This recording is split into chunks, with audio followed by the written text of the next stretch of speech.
Bismillahirrahmanirrahim. Assalamualaikum warahmatullahi wabarakatuh. Selamat siang Bapak dan juga rekan-rekan sekalian.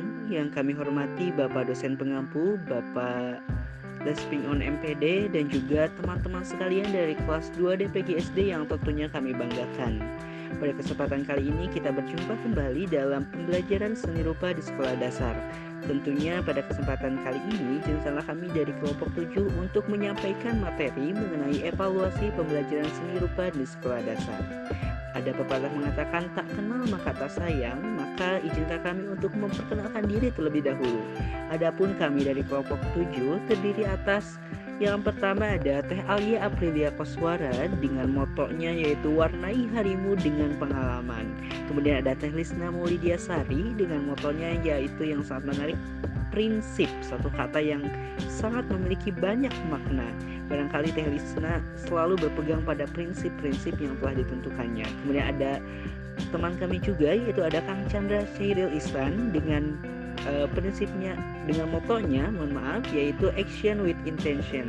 Dan yang terakhir ada saya sendiri yaitu Radika Lesmana dengan motonya yaitu Manjada Wajada. Nah, itulah beberapa anggota kelompok dari kelompok 7 pada pembelajaran seni rupa di sekolah dasar kelas 2 DPGSD. Nah, Bapak dan juga teman-teman yang saya hormati, adapun topik-topik yang akan kami bahas pada presentasi kali ini, yang pertama ada pengertian evaluasi pembelajaran seni rupa di sekolah dasar, kemudian ada prinsip evaluasi pembelajaran seni rupa di sekolah dasar, dan yang ketiga ada tujuan serta fungsi evaluasi pembelajaran seni rupa di sekolah dasar, dan yang keempat tentunya ada teknik-teknik evaluasi pembelajaran seni rupa di sekolah dasar. Barangkali itu beberapa topik dan poin-poin yang akan kami bahas pada presentasi kali ini. Nah, untuk selanjutnya akan disampaikan oleh rekan-rekan saya yang tentunya akan menyampaikan materi dan mengulas lebih jauh mengenai topik-topik yang telah kami sebutkan tadi. Nah, yang pertama yaitu ada pengertian evaluasi hasil belajar mata pelajaran seni budaya. Pengertian dari evaluasi hasil belajar mata pelajaran seni budaya merupakan tes atau seperangkat pertanyaan atau tugas yang digunakan untuk mengukur hasil belajar siswa untuk memperoleh informasi tingkat pencapaian kompetensi siswa. Kompetensi yang dimaksudkan mencakup aspek kognitif, afektif, dan psikomotorik. Melalui evaluasi pembelajaran akan dapat mengembangkan prestasi serta potensi peserta didik. Tujuan pembelajaran seni budaya adalah untuk meningkatkan sensitivitas, kemampuan mengekspresikan, dan kemampuan mengapresiasi keindahan dan harmoni. Mata pelajaran seni budaya diberikan di sekolah karena keunikan, kebermaknaan, dan kebermanfaatan terhadap kebutuhan perkembangan peserta didik yang terletak pada pemberian pengalaman estetik dalam bentuk kegiatan berekspresi atau berkreasi dan berpartisipasi melalui pendekatan belajar dengan seni, belajar melalui seni, dan belajar tentang seni. Nah, ada beberapa prinsip umum dalam pelaksanaan suatu evaluasi. Betapapun baiknya perencanaan dan juga prosedur evaluasi diterapkan, maka apabila tidak dipadukan dan ditunjang dengan prosedur yang baik, maka hasilnya kurang sesuai dengan yang diharapkan. Daryanto tahun 2001 pada halaman 19 sampai dengan 21 menjelaskan bahwa prinsip-prinsip evaluasi diantaranya yang pertama ada keterpaduan, kemudian yang kedua ada keterlibatan siswa, yang ketiga ada koherensi, yang keempat ada pedagogis, dan yang kelima ada akuntabilitas. Nah, bagaimana lebih lanjutnya dari poin-poin tersebut? Saya akan mencoba membahasnya. Yang pertama adalah tentang keterpaduan. Nah, proses evaluasi tidak bisa lepas dengan tujuan, materi, dan metode pembelajaran. Oleh karena itu, penetapan rancangan evaluasi harus sudah dilakukan pada waktu menyusun rencana pembelajaran sehingga keempat komponen pengajaran itu bekerja sama dengan baik. Nah, kemudian yang kedua mengenai keterlibatan siswa, di mana proses evaluasi yang dilakukan oleh guru terhadap siswa merupakan suatu kebutuhan bagi diri siswa untuk mengetahui tingkat keberhasilan dalam mengikuti kegiatan pembelajaran. Bahkan, siswa juga diberi kesempatan dan peluang untuk melakukan evaluasi diri sendiri atau self-evaluation. Kemudian yang ketiga yaitu ada koherensi, di mana kegiatan evaluasi harus sejalan dengan materi yang telah disampaikan. Selain itu, evaluasi juga harus sejalan dengan aspek yang hendak diukur. Dan yang keempat yaitu ada pedagogis, di mana hasil evaluasi di samping alat untuk mengetahui tingkat keberhasilan siswa dalam mengikuti suatu pembelajaran, juga memiliki fungsi sebagai alat untuk mengubah tingkah laku melalui kegiatan pendidikan. Siswa yang menguasai pembelajaran akan mendapat reward, sedangkan mereka yang kurang memahami materi pembelajaran, evaluasi ini juga dapat memberikan dampak kepada siswa tersebut. Kemudian yang kelima ada akuntabilitas, di mana hasil evaluasi merupakan bentuk pertanggungjawaban proses pendidikan untuk disampaikan kepada pihak terkait seperti orang tua, sekolah, masyarakat, dan juga pemerintah. Nah, pendapat di atas diperkuat juga oleh pandangan mengenai prinsip evaluasi dalam pembelajaran seni yang dikemukakan oleh De Francesco pada tahun 1958, pada halaman ke-217 sampai dengan 224, yang menyatakan bahwa yang pertama, evaluasi seharusnya berdasarkan tujuan. Apa yang akan dinilai berkaitan dengan kejelasan tujuan, apakah akan menilai kreativitas, penguasaan teknik berkarya, spontanitas dalam membuat garis, dan lain sebagainya. Nah, kemudian yang kedua, evaluasi perlu dilakukan dalam menumbuhkan dan mengembangkan siswa. Hal ini dilakukan atas dasar keyakinan bahwa siswa harus diberikan peluang seoptimal mungkin dalam meningkatkan potensinya. Kemudian yang ketiga, evaluasi seharusnya membuat kontribusi yang signifikan untuk meningkatkan program sekolah. Pengalaman guru dalam mengajar pendidikan seni sebaiknya berdekatan dengan apa yang pernah dia rasakan untuk kemudian terjadi tukar-menukar pengalaman dengan guru lain. Kemudian poin yang keempat, evaluasi harus direncanakan dengan teliti dan dipersiapkan untuk penilaian selanjutnya. Program evaluasi perlu dirancang untuk mengukur pertumbuhan siswa menuju ke arah yang ingin dicapai. Kemudian yang kelima, evaluasi seharusnya menghasilkan kerjasama antara siswa, guru, orang tua, yakni untuk mencapai hasil penilaian yang memadai, maka kegiatan penilaian memerlukan partisipasi dari semua pihak seperti siswa, guru, dan juga orang tua. Hasil evaluasi ini menjadi bahan pertimbangan dan sekaligus sebagai bahan pertimbangan perlu dilakukan evaluasi secara baik tentunya. Kemudian yang keenam, evaluasi mengharuskan menggunakan beberapa alat dan juga teknik untuk mengumpulkan data tentang perkembangan siswa.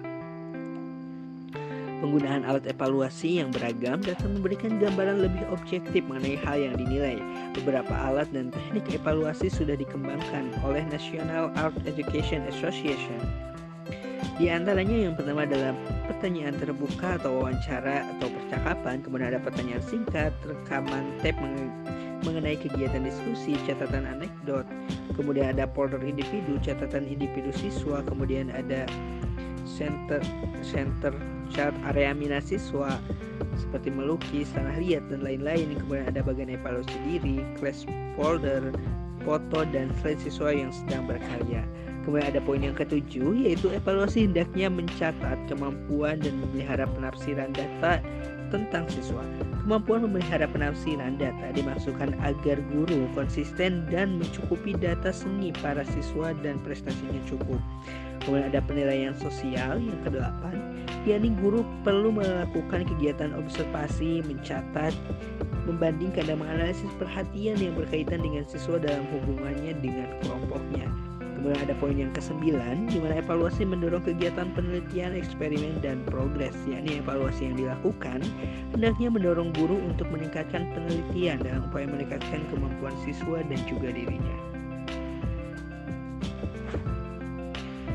Nah, secara khusus prinsip-prinsip penilaian keberhasilan dalam pembelajaran terpadu diungkapkan oleh Camariel tahun 1999 yang menyatakan bahwa pertama, penilaian terhadap proses belajar perlu mendapat perhatian lebih besar daripada penilaian produk. Siswa dilibatkan dalam setiap langkah evaluasi, menerapkan teknik evaluasi cermin diri atau self-reflection pada siswa dan juga evaluasi diri. Kemudian ada yang keempat, yaitu menerapkan teknik evaluasi portofolio sebagai masukan untuk memutuskan nilai siswa. Dan yang kelima, memanfaatkan hasil penilaian sebagai umpan balik untuk meningkatkan pembelajaran siswa. Yang keenam, acuan yang digunakan seyogianya mengutamakan pedoman acuan patokan daripada panduan acuan norma. Kemudian ada memperhatikan lebih pada dampak pengiring kemampuan bekerja sama, tenggang rasa, motivasi, kepekaan rasa, kemampuan kreatif, prediktif, dan inovatif, serta lain-lain. Dan yang kedelapan, evaluasi yang dipandang sebagai kegiatan yang berkelanjutan, bukan sebagai kegiatan akhir saja, serta mengukur hal-hal yang bersifat multidimensional dari beragam sudut pandang. Kemudian bersifat komprehensif, menggambarkan seluruh aktivitas belajar dan sistematis. Serta yang ke-10, pelaksanaan evaluasi seyogianya dilaksanakan secara inform dan tanpa disadari siswa berjalan seperti apa adanya. Selanjutnya tentang tujuan dan fungsi evaluasi. Yang pertama, tujuan evaluasi. Tujuan utama dilakukan kegiatan evaluasi dalam proses belajar adalah untuk mendapatkan informasi yang akurat mengenai tingkat kecapaian tujuan instruksional oleh siswa, sehingga dapat diupayakan tindak lanjutnya dalam bentuk fungsi evaluasi. Berbagai informasi yang dikumpulkan oleh guru dapat digunakan untuk berbagai tujuan. Guru dapat menggunakan bukti untuk memonitor kemajuan siswa dan membuat pertimbangan. Hasilnya dapat diinformasikan kepada para siswa, orang tua, dan guru-guru lain, serta pengurus dan juga otoritas sekolah mengenai hasil belajar yang didemonstrasikan oleh siswa. Pertimbangan guru juga dapat digunakan siswa untuk membuat keputusan yang mereka perlukan untuk meningkatkan proses pembelajaran serta kebutuhan sumber daya yang diperlakukan bagi pembelajaran selanjutnya. Pertimbangan juga digunakan sebagai bahan untuk mendiskusikan cara belajar masa depan dengan para siswa dan orang tua atau sebagai pemandu perencanaan program kelas dan kurikulum sekolah. Yang selanjutnya tentang fungsi evaluasi.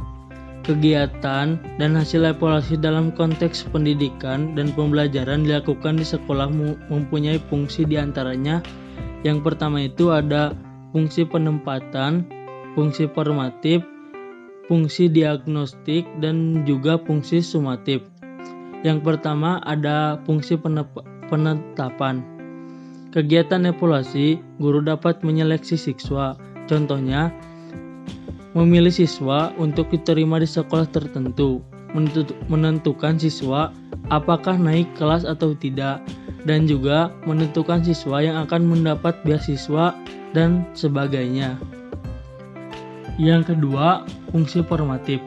Kegiatan evaluasi, guru dapat mengetahui keberhasilan setelah mengikuti satu pokok bahasan atau tema dari kegiatan pembelajaran yang diambilnya. Kegiatan ini disajikan di tengah program pengajaran untuk memantau kemajuan belajar siswa, memberikan umpan balik kepada siswa maupun guru. Berdasarkan data yang diperoleh, guru dapat melakukan tindakan lebih lanjut bagi siswa yang telah menguasai dan yang belum menguasai pembelajaran. Siswa yang telah menguasai materi pembelajaran diberi pengayaan oleh guru, sedangkan bagi siswa yang belum menguasai materi pembelajaran akan diberikan pengajaran remedial. Yang selanjutnya itu ada fungsi diagnostik. Kegiatan evaluasi dapat mendeteksi kelemahan atau kesulitan yang dialami oleh siswa. Berbagai kelemahan dan kesulitan merupakan bahan yang dapat dijadikan pertimbangan guru dalam mencari bahan alternatif untuk menyelesaikan permasalahan yang dihadapi siswa. Yang selanjutnya ada fungsi sumatif. Kegiatan evaluasi dapat digunakan sebagai penentu kelulusan pada jenjang tertentu, misalkan dari SD ke jenjang SMP. Jenis evaluasi ini juga sebenarnya dapat digunakan untuk menentukan kelulusan siswa dalam menguasai mata pelajaran tertentu setelah melewati proses ujian semester atau catur wulan.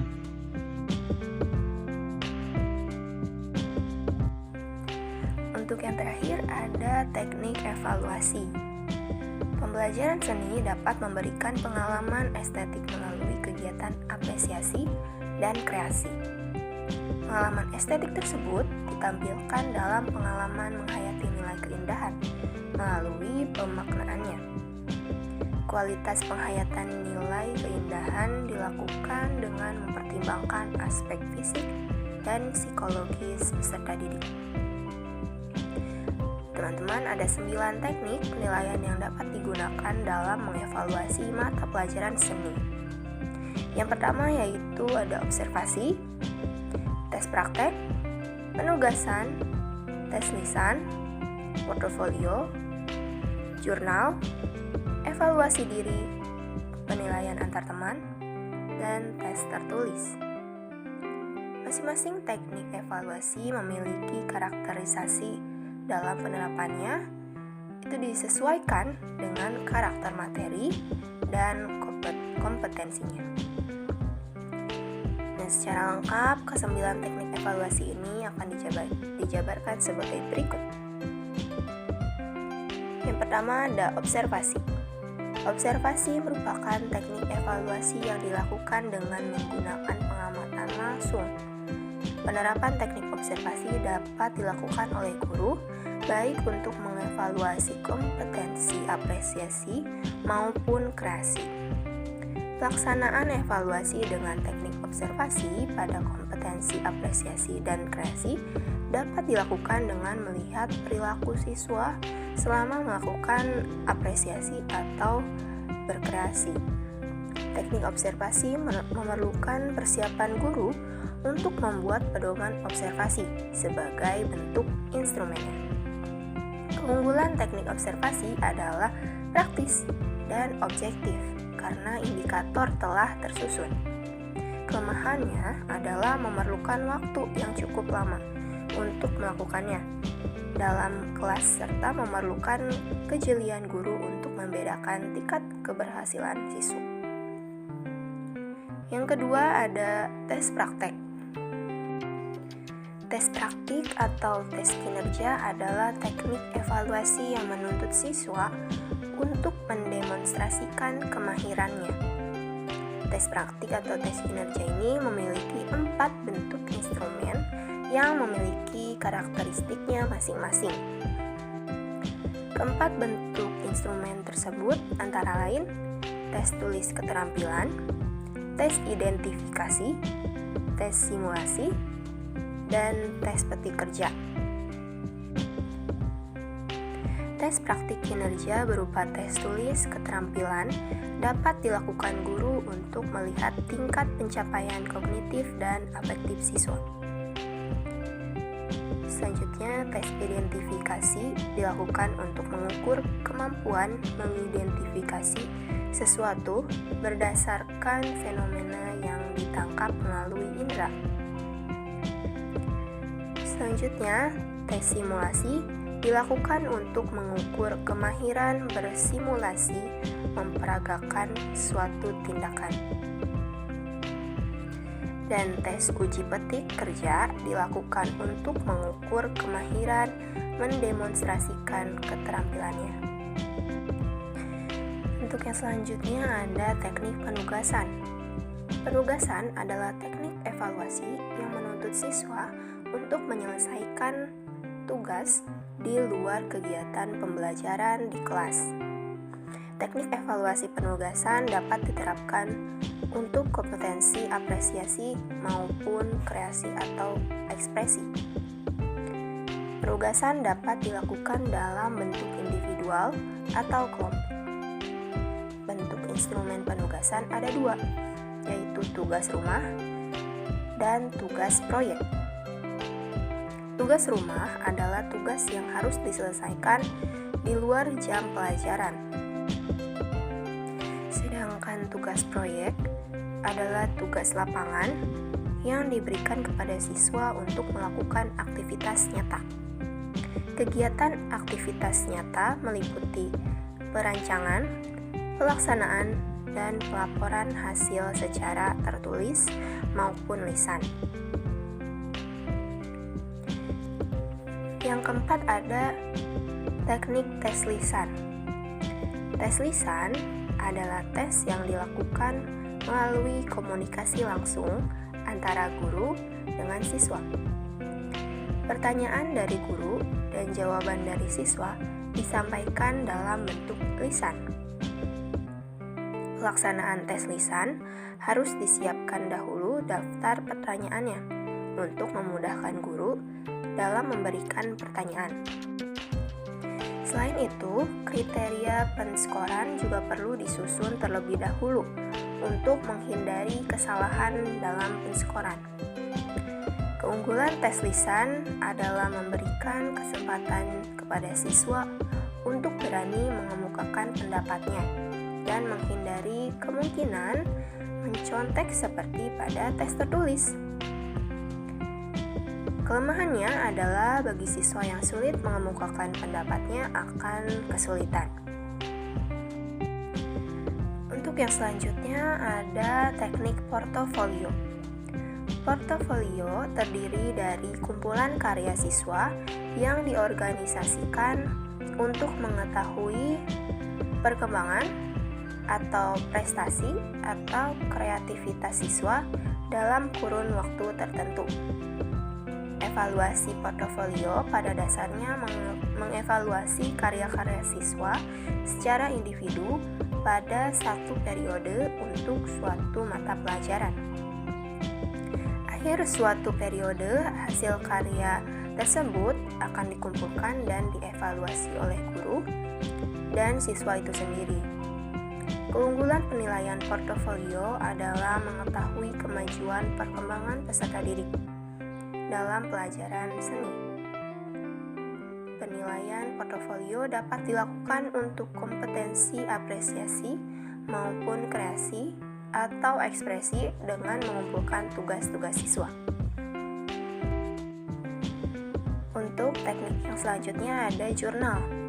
Jurnal merupakan catatan guru tentang siswa selama proses belajar mengajar di kelas. Jurnal berisi deskripsi tentang kinerja atau sikap siswa. Jurnal yang dapat disebut juga sebagai catatan harian guru memerlukan kejelian dan ketelatenan guru dalam membuatnya. Pencatatan dilakukan pada hal-hal tertentu yang mencolok dalam keseharian siswa. Jurnal dapat diterapkan dalam kompetensi apresiasi maupun kreasi atau ekspresi. Jurnal akan mempermudah guru untuk memberikan penilaian proses. Yang ketujuh, ada evaluasi diri. Evaluasi diri merupakan teknik evaluasi dengan cara meminta peserta didik untuk menilai dirinya sendiri melalui instrumen yang telah disiapkan oleh guru. Penilaian diri digunakan untuk mengetahui kelebihan dan kekurangan peserta didik. Ini berkaitan dengan pencapaian kompetensi, baik apresiasi maupun kreasi atau ekspresi dalam ranah kognitif, afektif, maupun psikomotor. Keunggulan penggunaan penilaian diri di kelas adalah dapat menumbuhkan rasa percaya diri, rasa introspeksi terhadap diri, dan menumbuhkan kebiasaan jujur dan objektif peserta didik. Selanjutnya ada penilaian antar teman. Penilaian antar teman merupakan teknik evaluasi dengan cara meminta peserta didik menilai kelebihan dan kekurangan temannya. Penilaian ini untuk membiasakan peserta didik untuk jujur dan objektif, juga menumbuhkan tanggung jawab positif atas penilaian terhadap teman. Teknik ini dapat digunakan untuk mengevaluasi kompetensi apresiasi maupun ekspresi. Walaupun teknik ini jarang digunakan dalam pelajaran seni, tetapi teknik ini menjadi alternatif yang tepat untuk melihat apresiasi siswa pada kelebihan dan kekurangan temannya. Dan teknik yang terakhir ada tes tertulis. Tes tertulis merupakan teknik evaluasi yang menuntut siswa menulis jawabannya secara tertulis, baik itu dalam bentuk pilihan maupun uraian. Jawaban dalam tes tulis ini tidak selalu dalam bentuk menulis jawaban, tetapi dapat juga dalam bentuk menggambar, mewarnai, dan sebagainya. Nah, tes tulis ini cocok digunakan untuk mengukur kemampuan kognitif peserta didik. Nah teman-teman, itulah pematerian dari kelompok kami dengan topik evaluasi pembelajaran seni rupa di sekolah dasar. Terima kasih atas perhatiannya, mohon maaf jika ada kekurangan atau kesalahan dalam pematerian. Sampai ketemu dalam acara diskusi. Wassalamualaikum warahmatullahi wabarakatuh.